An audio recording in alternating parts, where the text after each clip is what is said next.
So hello friends, स्वागत है आप सभी का एक नए वीडियो में। आइए जानते हैं आज के मुख्य समाचार। 25 महत्वपूर्ण बड़ी खबरें हैं, खास खबर है, नई जानकारी है, जानेंगे कि करके इस वीडियो में आप अंत तक बने रहिएगा दोस्तों, क्योंकि खबर आपके काम की है। तो चलिए शुरू करते हैं। देखिए, मुख्यमंत्री सामूहिक योजना में तो बेटियों को फायदा होता है, उनको पैसा मिलता है, लेकिन ये खबर आप देखिए, सामूहिक विवाह योजना में भूखे लौटे 100 दूल्हा दुल्हन, यानी जिनकी शादी थी उनको भी खाना पीना नहीं मिल पाया। 193 जोड़ों की शादी में मंत्री विधायकों के सामने हंगामा मचा, खाना छोड़कर भागे हैं कर्मचारी। इसका विजुअल आप देख सकते हैं। वाराणसी में मुख्यमंत्री सामूहिक विवाह समारोह में बवाल हो गया। खाना न मिलने पर राज्य मंत्री और विधायकों की मौजूदगी में ही बारातियों परिजनों ने हंगामा शुरू कर दिया। किसी को सिर्फ सब्जी मिली तो किसी को सिर्फ पूरी मिला। बर्तन खाली देखकर कर्मचारी काउंटर छोड़कर भाग निकले हैं। 100 से अधिक दूल्हा दुल्हन बिना भोजन के ही विदा हो गए। जरा इसका नियम समझिएगा। 193 जोड़ों ने 7 फेरे लिए, मंत्री के सामने हंगामा हो गया। गुरुवार को हरहुआ ब्लॉक में 193 जोड़ों के लिए मुख्यमंत्री सामूहिक विवाह का आयोजन किया गया था, जिसमें पिंडरा विधायक अवधेश सिंह और अजगरा विधायक टी राम समेत कई जनप्रतिनिधियों ने भी शिरकत की थी। खाना खत्म हुआ तो वेटर काउंटर छोड़कर भाग निकले। एक जोड़े पर 20 कूपन मिलता है। वीडियो ने बताया, सरकार के नियम के अनुसार मुख्यमंत्री सामूहिक विवाह में वर और वधु पक्ष में 10-10 कूपन दे दिए जाते हैं। उसके बाद उनको खाना मिलता है, लेकिन खाना किस प्रकार से कम हो गया, कैसे कम हो गया? सारे नियम के अनुसार ही भोजन बनता है, लोगों को गिनकर भोजन बनता है, लेकिन कैसे कमी हो गई, कहां धांधली हुई, इसकी जांच होगी। हर जोड़ों पर 51,000 की सहायता भी सरकार देती है। मां के साथ रही तलाकशुदा बेटी को पेंशन का अधिकार होगा। इलाहाबाद हाई कोर्ट का आदेश है, बेटी को पिता की मृत्यु पर पारिवारिक पेंशन जारी करेंगे। 500 करोड़ के बाकी बिहारी कॉरिडोर को सुप्रीम कोर्ट की मंजूरी मिल चुकी है। पैसा मंदिर के खजाने से लिया जाएगा, भगवान के नाम पर होगी जमीन। चीन का गुलाम है पाकिस्तान, IMF को पैसे देने से क्यों नहीं रोका? ट्रंप पर भड़के हैं US रक्षा रणनीतिकार। भारत ने पहले ही सहायता को लेकर अपनी चिंताओं को व्यक्त किया था कि ऐसे देश जो आतंकवाद को सहायता देते हैं, आतंकवाद पैदा करते हैं, उनको क्यों IMF का फंड दिया जा रहा है, क्यों उनको पैसे दिए जा रहे हैं? भारत ने विरोध किया था। भारत ने कहा कि पाकिस्तान इस स्थिति में बेहद खराब है और इस तरह की सहायता का वो दुरुपयोग कर सकता है। कम राशन देने के विवाद में ग्राम प्रधान और राशन डीलर को किया गया है गिरफ्तार। महिला घायल हुई है। बृहस्पतिवार को राशन डीलर के कम राशन देने पर विवाद हो गया। विवाद में राशन कार्ड धारक महिला घायल हो गई, लेकिन पुलिस ने कोतवाली गेट पर झगड़ा करने पर ग्राम प्रधान और राशन डीलर को गिरफ्तार कर लिया। गांव निवासी शकीला ने पुलिस को तहरीर देकर कहा कि वह सुबह करीब 9 बजे गाँव के डीलर संजीव कुमार से राशन लेने गई थी। उसका राशन डीलर से उससे कम राशन दे रहा था। इसका विरोध करती है तो इस पर राशन डीलर ने उसे बुरी तरह से मारा और पीटा है। इस बीच दोस्तों आपको बता दें कि इसी मई महीने से 21 तारीख से आपको फिर से राशन मिलेगा, जो जून महीने का होगा। 20 तारीख तक 4 दिन बचे हैं, फटाफट अपना राशन आप ले लें। तो पेंशन को लेकर बड़ी खबर आ रही है। गिग वर्कर्स को भी मिलेगा पेंशन। डिलीवरी बॉय और कैब ड्राइवर के लिए सरकार ला रही है ऐतिहासिक योजना, जिसमें उनको भी पेंशन मिलेगा। जोमेटो, स्विगी, ओला, उबर, अमेजॉन, फ्लिपकार्ट जैसी कंपनियों में काम कर रहे लाखों डिलीवरी एजेंट और कॉन्ट्रैक्ट कर्मचारियों के राहत भरी खबर सरकार ने दी है। केंद्र सरकार गिग वर्कर्स के लिए पेंशन स्कीम लागू करने की तैयारी में है। सूत्रों की माने तो ओला, उबर, अमेजॉन सहित कई कंपनियों ने इस प्रस्ताव पर सैद्धांतिक मंजूरी दे दी है, यानी कि महीने का पेंशन इनको भी मिलेगा। तो पात्र किसानों को ही दिया जाए किसान निधि का पैसा। जिलाधिकारी ने बड़ा फैसला दे दिया है। दोस्तों, अगर आप भी ITR भरते हैं, दोस्तों अगर आप भी इनकम टैक्स पेयर हैं, तो आपको अब किसान निधि नहीं मिलेगी। किसान सम्मान निधि योजना में भारत सरकार की प्राथमिकता और महत्वाकांक्षी योजना मानी जाती है और जिले में 100% किसानों को ही किसान निधि मिले, इसका लाभ देने के लिए सरकार ने गाइडलाइन बना दी है। जिलाधिकारी इसका निर्देश दिए हैं। जांच भी होगी। अगर आप ITR भरते हैं तो आपको किसान निधि अब नहीं मिलेगी। अगर आपको किसान निधि चाहिए तो पात्र किसान को सत्यापन कराना होगा, EKYC होगी, बैंक खातों को आधार से लिंक करना होगा, सब कुछ सही से होना चाहिए। सत्यापन के दौरान जो किसान आयकर दायरे में आ चुके हैं, भूमि बेचने में या अन्य कारणों से अपात्र हो जाते हैं, तो उनको किसान निधि नहीं मिलेगी और अभी तक जितने किसान निधि पाए हैं उसको रिकवर किया जाएगा। लखनऊ, गाजियाबाद, प्रयागराज, वाराणसी, बलिया सहित 13 जिलों में IMD का अलर्ट। कहा गया गर्मी से राहत नहीं मिलने वाली, 48 घंटे बेहद भयानक होंगे, घर में ही रहें। मौसम विभाग की रिपोर्ट मुताबिक राजधानी लखनऊ के साथ साथ गाजियाबाद, प्रयागराज, वाराणसी, मऊ, बलिया, कौशाम्बी, जौनपुर, आजमगढ़ तमाम जिलों में 44 के ऊपर तापमान रहेगा। 13 जिलों में हीट वेव का ऑरेंज अलर्ट जारी हुआ है, जो अगले 48 घंटों तक रहेगा और अधिक गंभीर रहेगा। लेकिन इस बीच एक बड़ी खबर आ गई। हांगकांग में कोरोना के 31 मामले सामने आ गए हैं। सिंगापुर में अलर्ट जारी हो गया है। कोविड केस में 28% का इजाफा हो गया है। चीन, थाईलैंड में भी बढ़ सकते हैं मामले। जी हां दोस्तों, एक बार फिर से कोरोना ने दस्तक दे दी है, लेकिन भारत में नहीं, पड़ोसी देशों में हांगकांग और सिंगापुर में भी फिर से कोरोना वायरस के मामले बढ़ने लगे हैं। कोरोना संक्रमण के 31 मामले आ चुके हैं, जिनमें कई मौतें भी शामिल हैं। इससे पहले सिंगापुर में भी कोविड अलर्ट जारी कर दिया गया। इस साल कोरोना के मामले पर अपना पहला अपडेट ये सामने आया है। ऑपरेशन सिंदूर पर दुनिया को ब्रीफ करेंगे भारतीय सांसद। अमेरिका, यूके, दक्षिण अफ्रीका, कतर और यूएई जाएंगे। शशि थरूर और ओवैसी रह सकते हैं इसमें शामिल।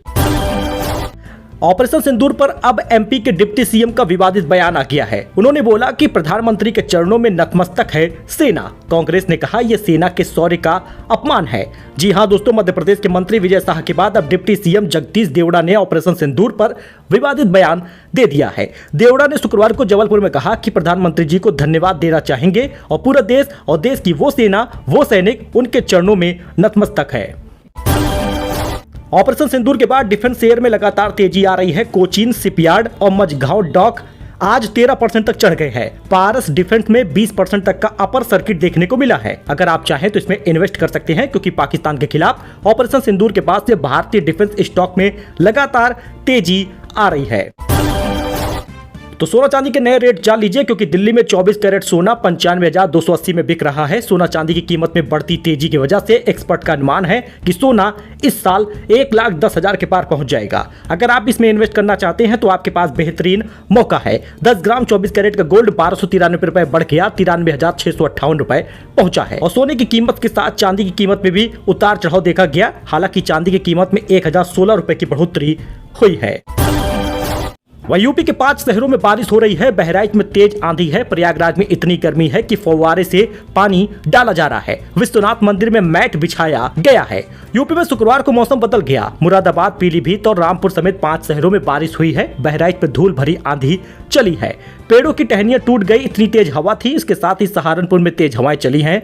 हल्की बूंदाबांदी हुई है। अब आप ये 4 तस्वीरें देख सकते हैं, जहां पर वाराणसी में काशी विश्वनाथ मंदिर में भक्तों के पैर न जले, इसलिए जूट के मैट बिछाए गए हैं। वहीं पर प्रयागराज में इतनी गर्मी है कि नगर निगम ने फव्वारे से सड़कों पर पानी का छिड़काव शुरू कर दिया है। और साथ ही प्रयागराज के बेली अस्पताल में हीट वेव की चपेट में आए लोगों के लिए 10 बेड रिजर्व किया गया है। भीषण गर्मी है, घर पर रहे तो सावधानी बरते और बाहर जाए तब भी सावधानी बरते। टीवी एक्ट्रेस दीपिका कक्कड़ की बिगड़ी तबीयत, लीवर में निकला है ट्यूमर, होगा ऑपरेशन। पति शोएब बोले बस दुआ करिए।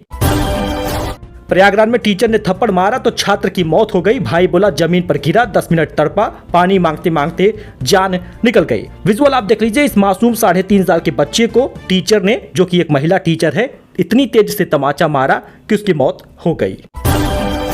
29 राज्यों में आंधी बारिश का अलर्ट है। एमपी के 34 जिलों में हीट वेव के आसार हैं। पश्चिम बंगाल में बिजली गिरने से 3 लोग हताहत हैं। जी हां, मौसम विभाग ने आज शुक्रवार को 29 राज्यों में आंधी तूफान और बिजली बारिश का अलर्ट है। इन राज्यों में मध्य प्रदेश, उत्तर प्रदेश, राजस्थान, बिहार, हरियाणा और पंजाब भी शामिल है।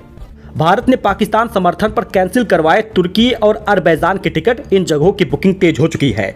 तुर्की और अरबैजान द्वारा पाकिस्तान के समर्थन में आने के बाद भारत का इन देशों पर नाराजगी बढ़ गई है। इसका असर पर्यटन पर होगा। लोगों ने यहाँ के टिकट कैंसिल करवाकर अन्य लोकेशन पर टिकट बुक कर रहे हैं। अब तक 25% यानी कि 10,000 से अधिक लोगों ने अपनी बुकिंग रद्द कर दी है।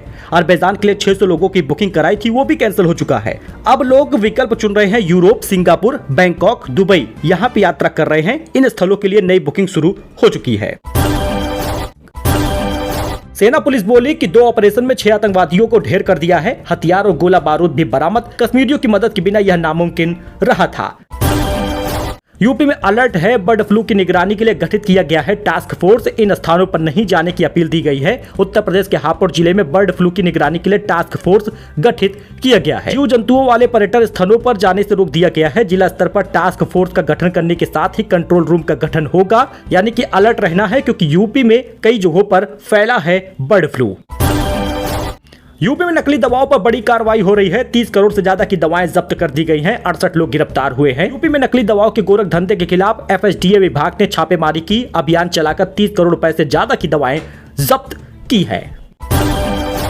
विराट कोहली को लेकर बड़ी खबर आ रही है। बीसीसीआई के दरवाजे से खाली हाथ लौटे हैं विराट कोहली। कमेटी ने कहा नहीं है आपकी जगह। विराट कोहली का टेस्ट से संन्यास लेना क्रिकेट जगत में हैरानी थी। कोहली के संन्यास के बावजूद कयासों का दौर अभी भी जारी है। इस बीच भारतीय टीम के पूर्व क्रिकेटर ने दावा किया कि विराट कोहली इंग्लैंड जाना चाहते थे, लेकिन अजीत अगरकर की अध्यक्षता वाली चयन समिति ने उन्हें समर्थन नहीं दिया। यूपी के गन्ना किसानों की आमदनी को दोगुना करने की तैयारी में है सरकार। जानिए क्या होगा सीएम योगी की योजना। साल 2017 से पहले गन्ना किसानों को समय पर भुगतान नहीं मिल पा रहा, इस कारण से किसान आर्थिक रूप से परेशान रहते हैं। योगी सरकार ने आते ही से प्राथमिकता दी है और आज परिणाम सबके सामने है। सरकार एक ऐतिहासिक फैसला लेगी। आपको बताते चले कि 50 लाख गन्ना किसानों की बढ़ेगी कमाई। नया एक्शन प्लान बनाते ही सीएम योगी ने दिया है निर्देश। दलित महिला ने कर्ज लेकर लेखपाल को 35,000 रुपए दिए। प्रयागराज में एसडीएम ने सस्पेंड किया। रिश्वत लेने के बाद भी धमकी दे रहा था। इसका एक विजुअल आप देख सकते हैं। सड़क हादसे में घायल को अब मिलेगा तुरंत इलाज। सरकार उठाएगी 1.5 लाख रुपए तक का खर्च। कैशलेस ट्रीटमेंट स्कीम लागू हो चुका है। हर साल सड़क हादसे के बाद वक्त पर इलाज न मिलने की वजह से हजारों लोग जान गंवा देते हैं। कभी अस्पताल एडवांस की मांग करता है तो कभी इंश्योरेंस पॉलिसी दिखाने की शर्त आड़े आ जाती है। हालांकि अब ऐसा नहीं होगा क्योंकि भारत ने 5 मई 2025 से कैशलेस ट्रीटमेंट स्कीम 2025 शुरुआत कर दी है, जो सड़क हादसों के शिकार लोगों के लिए उम्मीद की एक नई किरण बनेगी। इस स्कीम के तहत घायल व्यक्ति को 1.5 लाख रुपए तक का इलाज मुफ्त मिलेगा, वह भी बिना किसी कागजी झंझट, एडवांस और या इंश्योरेंस डॉक्यूमेंट के। तो चलिए आज की जरूरत की खबर में आपको बता दें कैशलेस ट्रीटमेंट स्कीम 2025 क्या है और साथ ही बात करेंगे कि कैसे आपको फायदा मिलेगा। अब कैशलेस ट्रीटमेंट स्कीम 2025 के लिए हॉस्पिटल और उसकी पूरी गाइडलाइन आप एक नज़र इसमें देख सकते हैं और आपको ये लाभ मिल पाएगा। मरीज या उसके परिजनों को 1.5 लाख रुपए तक कोई खर्च नहीं उठाना पड़ेगा। उसके बाद अगर कोई गंभीर चोट है तो 1.5 लाख की समाप्ति के बाद आपको अपना पैसा देना होगा। ये योजना किसी खास राज्य के लिए है तो ऐसा बिल्कुल नहीं है, पूरे भारत में लागू हो चुका है। ध्यान देने वाली खास बातें क्या हैं? आपकी आर्थिक स्थिति, जाति या इंश्योरेंस होने की जरूरत नहीं है। इलाज के लिए किसी तरह के कागजात की बाध्यता नहीं होगी। हादसा देश के किसी भी कोने में हो जाए तुरंत इलाज की सुविधा मिलेगी। अब आप यहाँ पे देख सकते हैं कि स्कीम के ये चीजें होंगी कवर, जो आप इसमें स्क्रीन पर देख रहे हैं। पूरा लाभ आपको मिलेगा। जानकारी आपको होनी चाहिए। हर साल सड़क दुर्घटना में कितने लोगों की मौत होती है इसका डेटा भी आप देख सकते हैं। दोस्तों, लखनऊ में मेडिकल संस्थानों में 50% डॉक्टर की छुट्टी हो चुकी है। 2 महीने तक समर वेकेशन पर रहेंगे। मरीजों को उठानी पड़ सकती है परेशानी। वह यूपी में 51 पीसीएस अफसरों के तबादले हो चुके हैं। 28 जिलों में नए एडीएम की तैनाती हुई है। अयोध्या एडीएम हटा दिए गए हैं। 3 यूनिवर्सिटी को नए कुल सचिव भी मिले हैं। इसका विजुअल आप देख लीजिए, कौन कौन बदला है इसका आप डेटा भी देख सकते हैं। सो दोस्तों, ये कुछ अपडेट था, नई जानकारी थी। आई होप कि आपको पसंद आया हो। लाइक करिए, सब्सक्राइब करिए, अपने इस दोस्त को सपोर्ट करिए। सही न्यूज, करेक्ट न्यूज लेकर आते हैं। चाहे तो आप डिस्क्रिप्शन में जो न्यूज दिया है उसका टाइटल कॉपी करें और गूगल पे सर्च करके देख लें। कोई भी जानकारी गलत नहीं होती। मिलते हैं नए अपडेट में नई जानकारी के साथ। धन्यवाद।